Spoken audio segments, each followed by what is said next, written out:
नमस्कार दोस्तों, धर्म एजुकेशन जान के इस चैनल पर आपका स्वागत है। आज हम आपके लिए एक ऐसी कहानी लेकर आए हैं जो ज्ञानवर्धक भी है और मोटिवेशनल भी। ये कहानी आपको झकझोर कर रख देगी। इतनी गहरी और सच्ची बातों से भरी हुई है कि आपकी सोचने का नजरिया बदल जाएगा।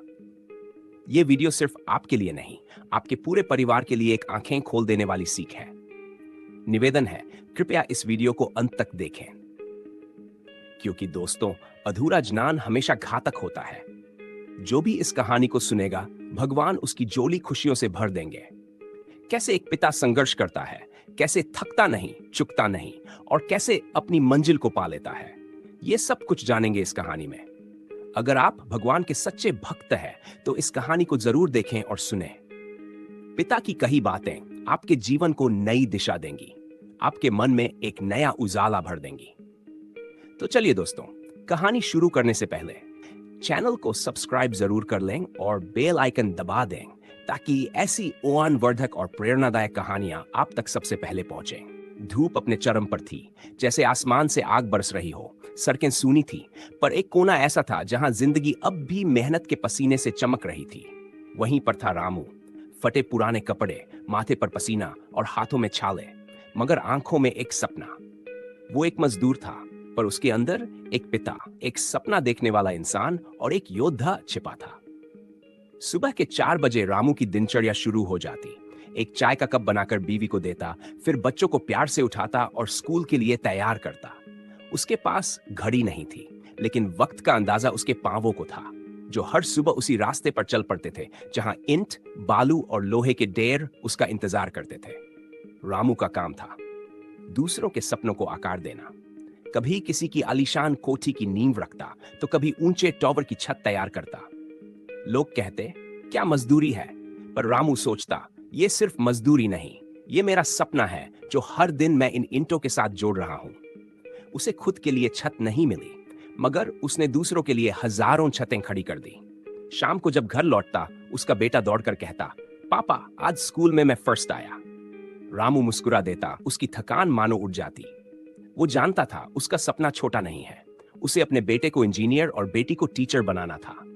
कभी किताबें पढ़ने का वक्त नहीं मिला, मगर अब वो चाहता था कि उसके बच्चे किताबों से जिंदगी को पढ़े।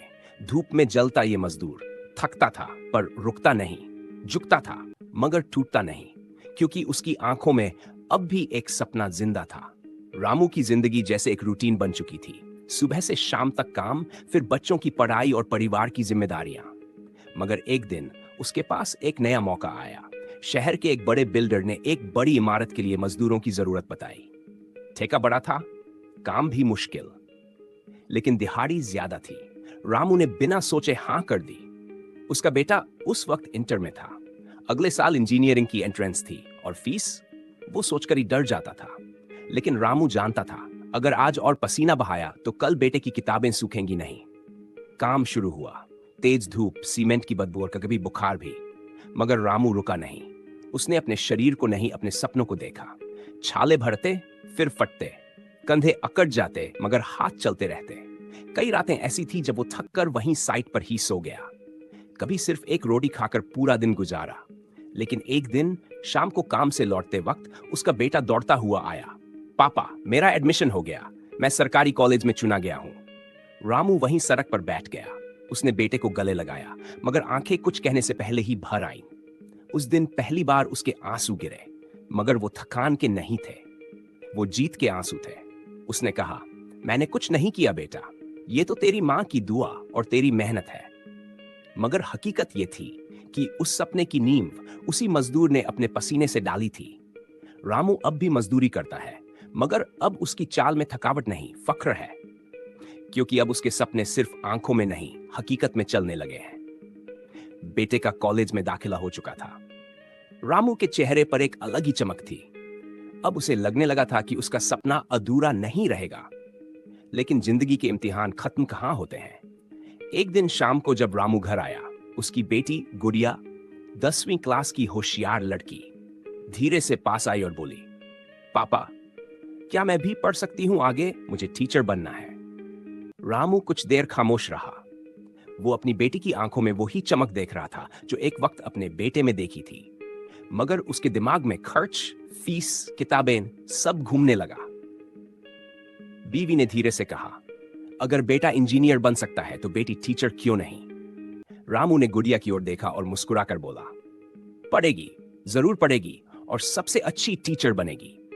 अगले दिन से रामू ने फिर से ओवरटाइम शुरू कर दिया। अब वो 2 साइटों पर काम करने लगा, सुबह 7 से शाम 5, फिर दूसरी साइट पर रात 9 बजे तक। शरीर जवाब देने लगा था, पर इरादा और भी मजबूत हो चुका था। गुड़िया ने भी ठान ली थी कि वो पापा की मेहनत को बेकार नहीं जाने देगी। दिन रात पढ़ती, स्कॉलरशिप के फॉर्म भरती और घर के छोटे कामों में मां का हाथ बटाती। फिर एक दिन रामू काम से लौटा तो दरवाजे पर ही गुड़िया ने दौड़कर एक चिट्ठी उसके हाथ में थमाई। सरकारी स्कॉलरशिप मिली है, अब मेरी पढ़ाई का पूरा खर्चा सरकार उठाएगी।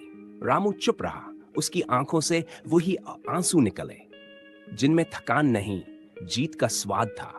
उसने आसमान की तरफ देखा और कहा, हे भगवान, तूने मेरे बच्चों को वो दिया जो मैं खुद के लिए कभी सोच भी नहीं पाया।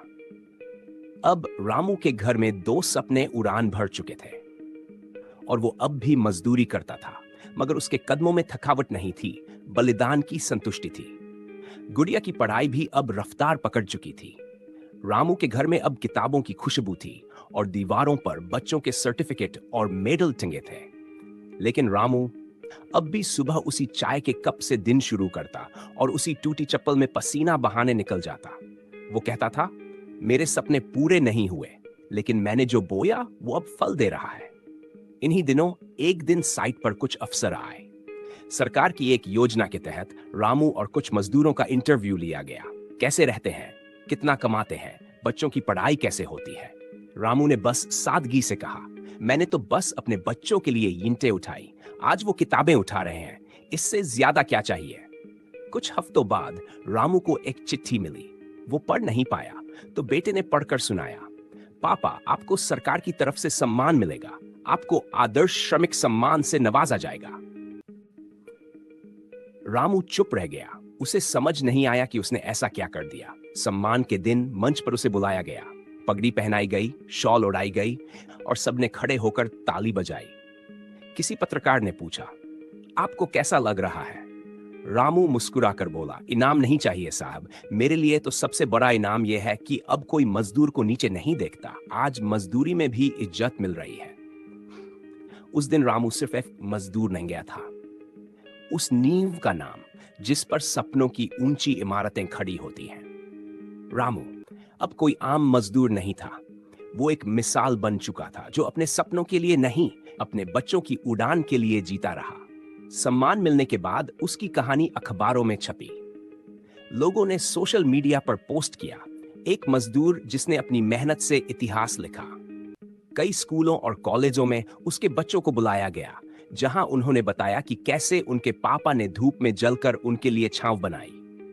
रामू की कहानी अब औरों की उम्मीद बन चुकी थी। किसी गांव में एक बच्चा बोला, अगर रामू काका के बेटे इंजीनियर बन सकते हैं तो मैं क्यों नहीं? किसी जुग्गी की लड़की ने मां से कहा, मैं भी गुड़िया दीदी जैसी बनूंगी। रामू को अब लोग दूर से नमस्ते करते, बच्चे आकर पैर छूते।